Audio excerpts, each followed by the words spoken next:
good evening, and thank you again for joining us this afternoon. Our lessons today will be over the tarot.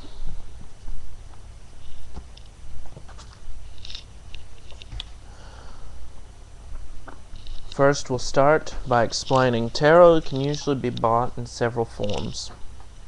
Most commonly, it'll be bought in a boxed set, which will come with a deck of cards, an instructional booklet on how to read the cards. The cards will be protected in a case box. My advice, find another container, such as this, a box, decorated with astrological symbols, stars, pentagrams, whatever.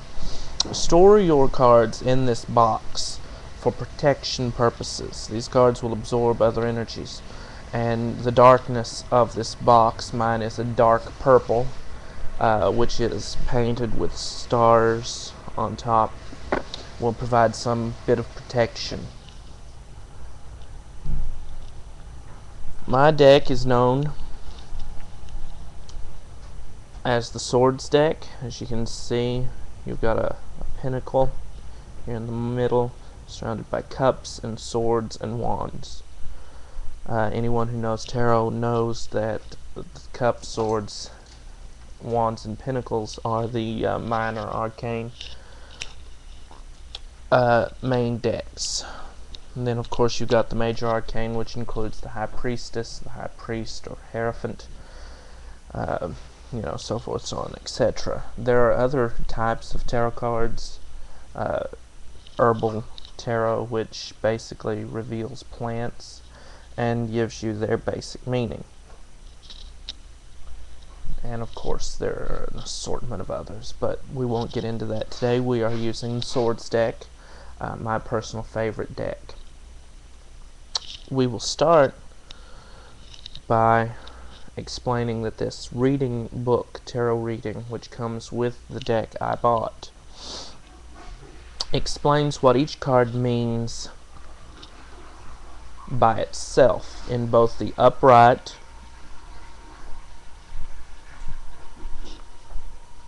and the reversed meaning.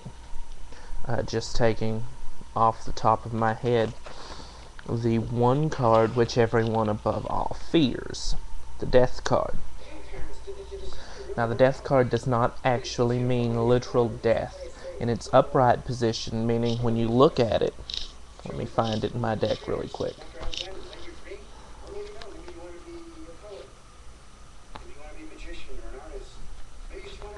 If you look at the card in its upright position, meaning when you look at the card, it is... I'm having trouble finding the Death card tonight of all nights. So I'm going to use the Star card to represent what I mean when I'm saying upright and reversed. Upright means if you look at it this way, say you're looking at it, and the top of the card, when you look at it, it's like this. When you look down at the card, the word is closest, the title of the card is closest to your body. The top of the card is farthest away from your body, usually facing the direction that the reader is, that the person you're reading is looking at. That is the upright meaning. If you look at it and it looks like this, where the title is closest to the person you're reading, the bottom of the top of the card is closest to your body, that's the reversed meaning.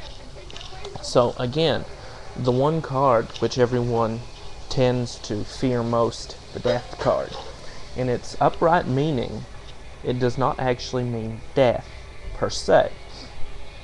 The card means an unwelcome change, leading to a rebirth or rejuvenation or rediscovering oneself. Changes, renewals, destruction, but not sudden or radical destruction of the old and introduction of the new. Does not actually mean death. The reversed represents stagnation and fear of change or reluctance to change. So you see, it does not actually mean death. Now, as I said, these are meanings of them alone.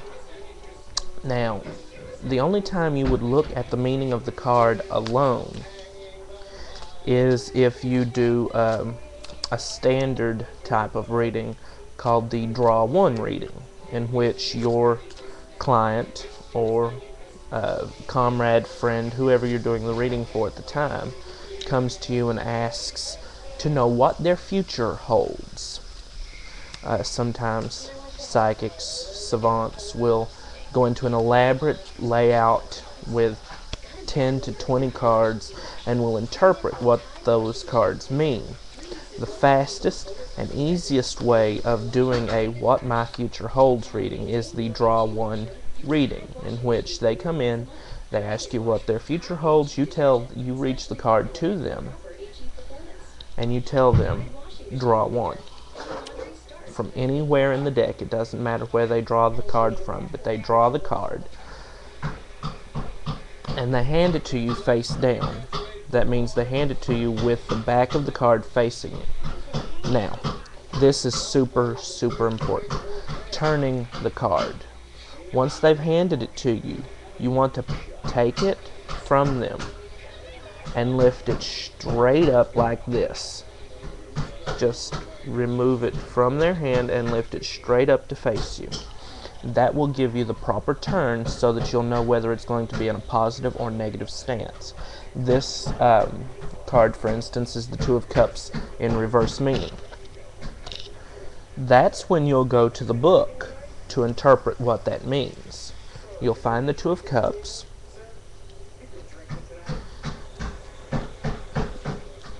and its reversed meaning, and its standard or upright meaning. It means, this card often means an encouragement or a marriage, an engagement or a marriage. Whenever two forces are drawn together, there is a potential for bonding. The Two of Cups can stand for the union of any two entities, people, groups, ideas, or talents. In the reversed meaning, this card means an end to a bond. If you're looking at it in conjunction of a marriage, that means the marriage is about to dissolve, a relationship is about to falter, a business deal is about to go under. That is the draw one reading, which is a really quick and easy what does my future hold reading. Now, one of the most famous readings that all card readers will do is the Celtic Cross. This takes place when you lay out a set of cards from left to right. And you lay them out 5 down the line. And then on either side of the second card, you lay 1. So you'll have the perfect 7.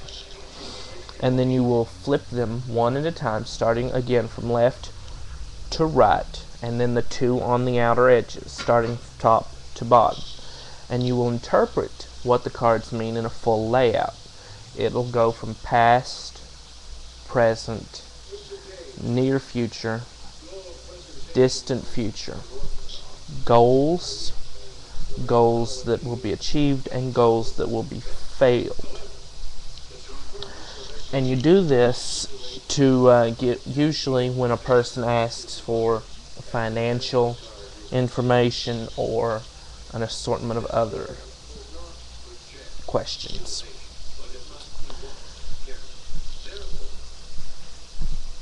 The tarot is not something to be taken lightly. It does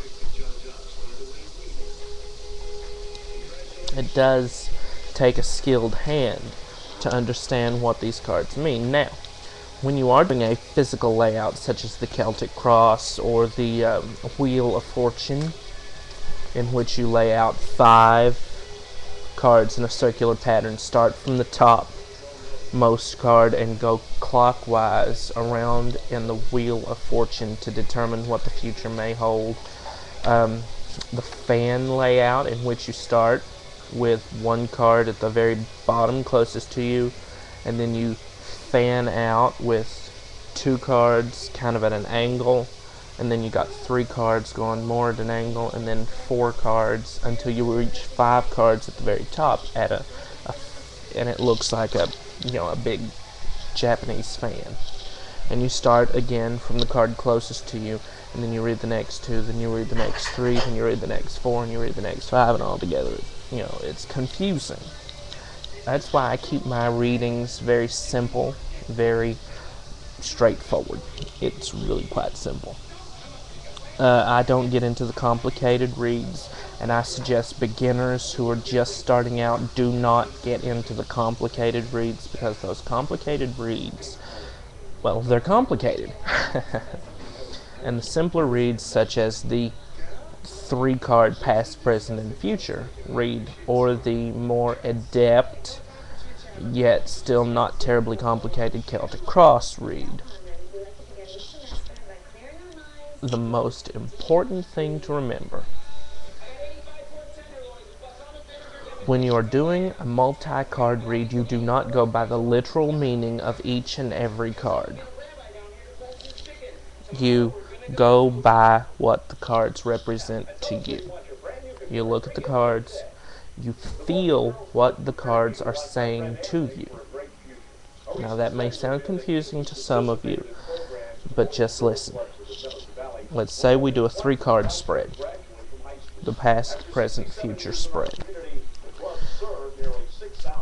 And I'm going to do this live right now. I'm not going to ask who this is about.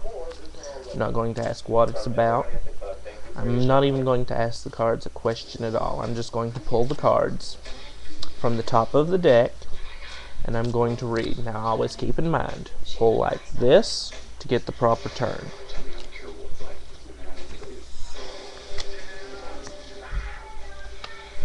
The cards laid out from left to right, and that's how you read. Start with the Page of Cups in positive stance, followed by the 6 of Cups in positive stance, followed by the Knight of Wands in reverse.